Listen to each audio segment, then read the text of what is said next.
everyone, welcome back to my channel. My name is Lucy and in today's video I wanted to do something a little different, and this is my review of Bridgerton Season 2.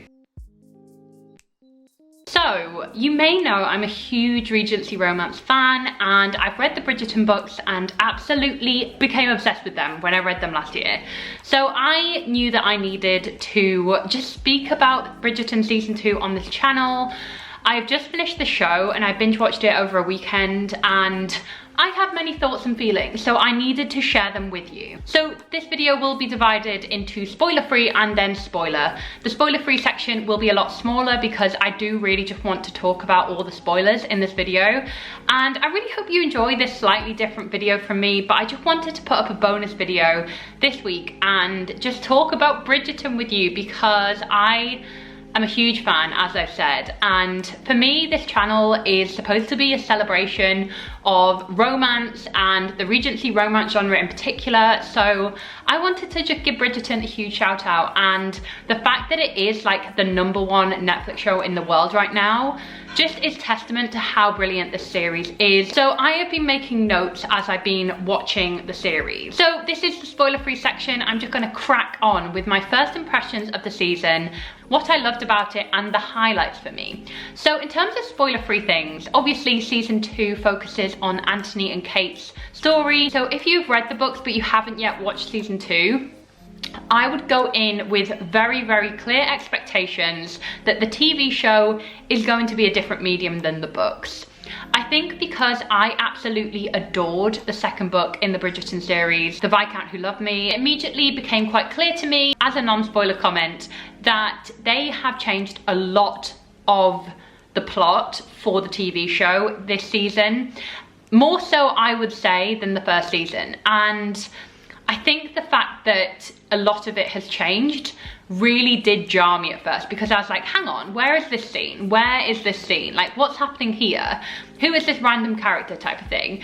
So I think separating them in your head, that the book and the TV show are different creations, both in the same Bridgerton universe, is a very clever idea, and will also just save you from any disappointment that you may feel when you watch the TV show. In terms of spoiler-free review, I absolutely adored this season.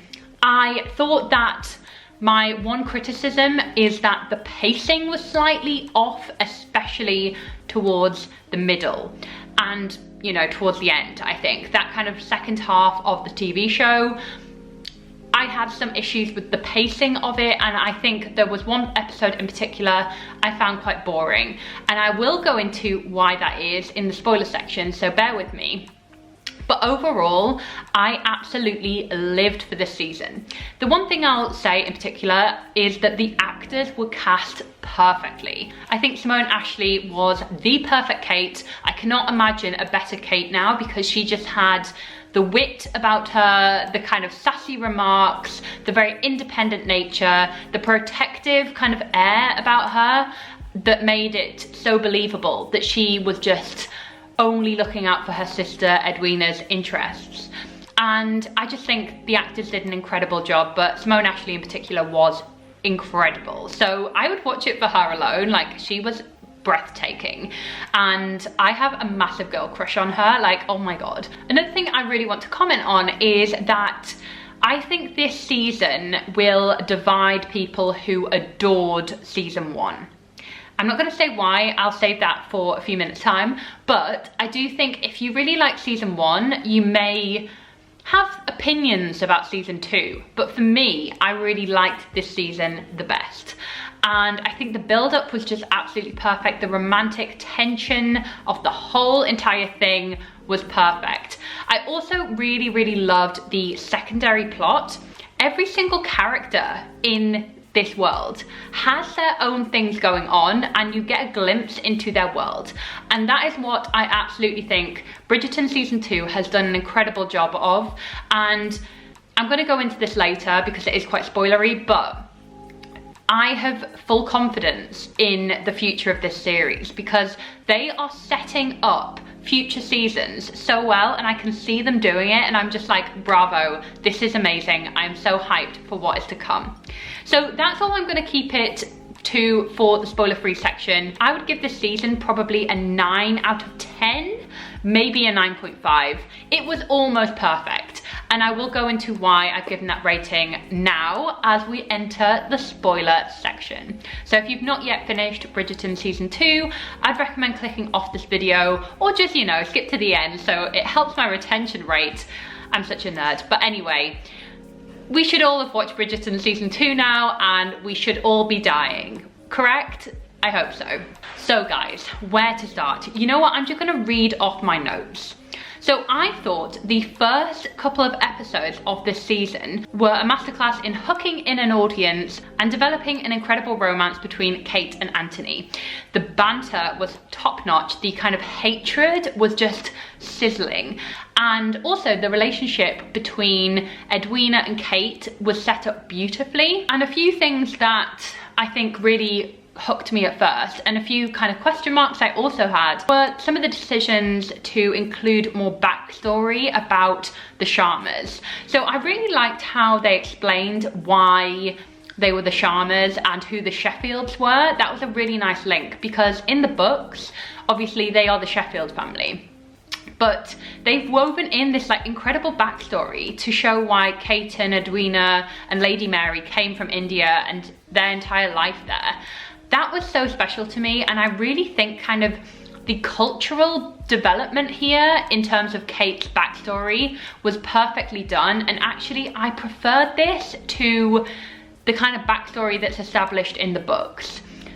All of the scenes between Lady Mary, Kate and Edwina, their kind of family unit, was just absolutely beautiful and really touched me, and actually I think their relationship was as much an importance to this season as Kate and Anthony's and Edwina and Anthony's and that love triangle. And there's a few scenes in this whole season, especially with kind of Lady Mary, Edwina and Kate, just their love for each other and their bond and the family relationships. Like, it's almost a parallel to the Bridgerton family relationships, because they are just such a tight-knit family and they have their problems, they have their flaws, but you know, they really are each other's support network at the end of the day. And I adored their kind of family dynamic. So props to the kind of showmakers for that, and for also just like making the Sharmas just really interesting. Like that whole kind of deal, I guess, like the kind of proviso that Edwina needed to marry well in order to get the inheritance from the Sheffields. That whole dynamic was really interesting, and I can't remember that happening in the books, so that's obviously a new addition for the TV show, and I absolutely loved that. So that's the first kind of point I wanted to make about the Sharmas, how much I love them. Now, the first few episodes I mentioned that I just actually think they were some of the strongest episodes in all of Bridgerton. They set everything up so beautifully, but they also made sure that some returning characters would come back, and of course Daphne came back, and she has some great cameos this season, Daphne. I just loved all of her kind of featuring scenes. Her relationship with Anthony this season especially was a big standout thing for me, because it just really gave you more insight into her dynamic, her relationship, and also what she has learned through season 1. Like, she is now quite wise in the ways of love, and her kind of advising Anthony on the situation was just absolutely precious, and I'm a big fan. I actually loved Daphne's scenes so much more than some of her scenes in season 1. She just seems so kind of comforted and at peace with herself, and I love just seeing her interact with the rest of the Bridgertons, so that was a big A+ from me. I also want to shout out the races scene where they go to Royal Ascot, and I do remember this in the book, like I kind of recollect this slightly. Is this in the book? I can't remember. I just absolutely loved that whole scene. That whole thing was perfection. The kind of banter, the back and forth between them when Anthony managed to like hustle his way to sit next to Edwina. That whole scene was just hilarious and so perfect. So I really loved that scene. I've made kind of a big kind of comment on here that I just loved the races scene. Another thing I've written a lot in my notes is tension in capital letters. The sexual tension of this series is through the roof. And this is what I'm going to refer back to my earlier comment when I said, if you like season 1 of Bridgerton, you may find this season slightly harder to deal with, because I found this season had not much payoff in the sexual tension department. It was a lot less steamier. It didn't really have any sexual scenes with the main characters. There were like 2. And if you're used to the raunchiness of Bridgerton season 1, you may be a little bit disappointed. As a fan of slow burn romances, as a fan of really slow development and enemies to lovers romances, I really enjoyed this. But I must admit, the reason why I feel like I'm docking a point from this season is because it was just too slow. The relationship should have stuck to how it portrayed in the book, where it didn't go that far between Anthony and Edwina. I think the thing that really let this season down, now this is controversial here, why Anthony proposed and followed through with the marriage to Edwina, how he got to that altar without already kissing Kate, is a crime to itself. I am annoyed about it. I am pissed off. And I was kind of shaking throughout that whole entire wedding episode. I was like, this is a waste of my time. I am not here watching Edwina get all pissy about this. I was so angry at the TV show, guys. I was just like, what are you doing, Netflix? This is not what I signed up for. And I think they just wanted to dial up that tension 100%. They wanted to dial up the angst 100%, but it was almost too uncomfortable because you were putting them through absolute misery and scandal. And I think this is another thing that I just really had to suspend my disbelief. As a huge Regency fan, as a huge Jane Austen lover, Regency romance fan, the scandal that ensued, I think they did a really good job of portraying the kind of effect that a broken marriage like that would have on society and on a family who have done that and their kind of standing in society, but they recovered miraculously well. The fact that Kate and Anthony actually managed to get married at the end of this season, I was like, that's incredible, because that would not happen in Regency times. But I just didn't like the wedding episode at all. I thought this is really annoying that we just can't have the payoff by this episode. Like, why has this not resolved itself yet? It is a crime to Bridgerton fandom, okay? I do think that they really played up the scandalous vibes there and made it just unnecessarily, you know, about Edwina and Anthony. I didn't feel like we got enough Kate and Anthony scenes here, and that was a shame because they were like the stars of the show. They made this show what it was, you know? So I actually wrote, wedding episode equals a disaster, what have they done? So we're gonna pretend the wedding episode never happened, and I'm just sad at how slow the build-up was to a relationship and to them acknowledging their feelings in this series. That was the one thing that I think really let the series down. However, the scene after the wedding scene, or maybe it's the episode after, but basically where the Sharmas and the Bridgertons have to join together to dissolve the scandal, and the outdoor scene between Anthony and Kate was utter perfection, and that kind of made it all worth it, where I was like, we are getting a steamy, excellent scene here. The tension is through the roof. I love them both so much. And it just makes me sad, I think, because with season 1 of Bridgerton, we really got a lot of seeing them happy. You know, we saw Daphne and Simon happy, and we saw their married life. So I would have loved to have seen that for Kate and Anthony. And just in the book, you really do get a sense of like what their banter's like and how their relationship is like when they're married. And I'm pretty sure in the book, the main issue is like Anthony can't say that he loves Kate, and that's like the crux of the story.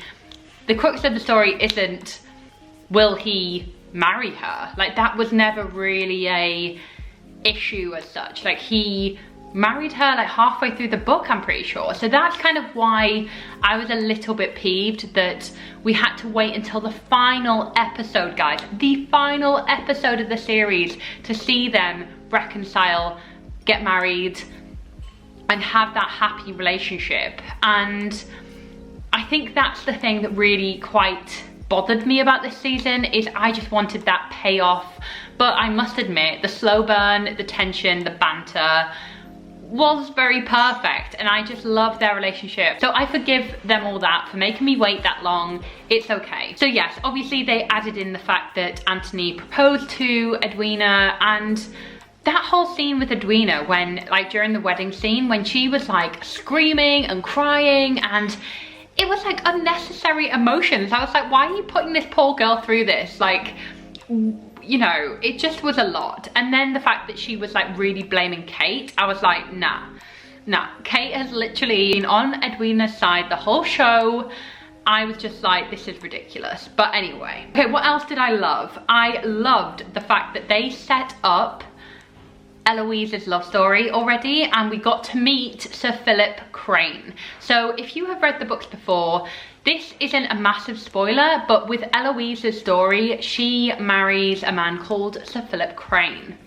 And I feel like this is a spoiler, so like forgive me if I'm massively spoiling the books for you, but this is for book fans, so skip ahead if you have not yet read Eloise's story in the Bridgerton series. So we should have all read Eloise's story now, but I absolutely love that we got to see Marina's life, and the fact that, you know, she's had her 2 kids, and, you know, with Sir Philip, who seems like a lovely chap, but Eloise will obviously be meeting him at some point in her season, but that means obviously Marina needs to die. So I'm very much looking forward to the drama. That sounds awful, but I'm looking forward to seeing how that plays out. But also just top work to the TV people, because like I love the fact that this is being woven in this early, and that some plots from upcoming books are already being brought into season 2.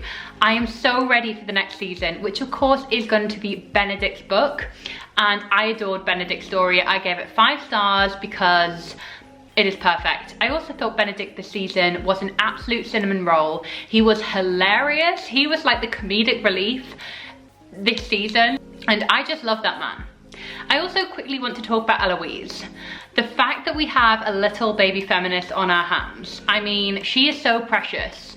I love her so much, and also all of her actions this season, although they're not in the books, they are very Eloise. So I was like championing her story the whole way through. I'm also really excited by the kind of Theo scenes, and the fact that Eloise is kind of formed a friendship with a man, because I think that will help her when we eventually get to her season. Maybe that will be brought into question during her kind of season, that she did have this important relationship with someone, and she's kind of learned what it means to maybe fall for someone. So I'm a huge fan of Eloise's storyline in season 2. I thought it was brilliantly done. I also finally want to say, this is the last point I'm going to make because this video is long, Lady Featherington is a badass. I adored her so much. Petition to make Lady Featherington like queen of everything.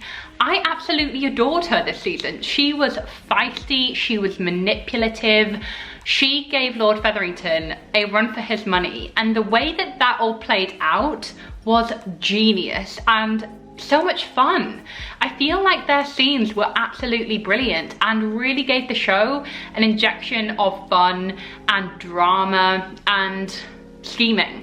Basically, I'm up for Lady Featherington taking over the show next season. I love her so much. And the fact that she is really here for her daughters was so lovely at the end of the day, because I really thought she would go along with Lord Featherington's schemes and his plan and just abandon her daughters, but she is like a Regency mama at the end of the day, and of course she stood by them and is always working for her daughters, you know, kind of marriage opportunities. So I loved her this season. She was so much fun. So guys, that is it for my Bridgerton season 2 review discussion. I realized it was a bit all over the place. We didn't go episode by episode, it was a jumble. But I really hope if you've watched it, you enjoyed this little ramble into my thoughts about the season. And I hope you enjoyed this video. Don't forget to subscribe if you did, and give it a like. And I will see you very soon with my next video, guys. Bye.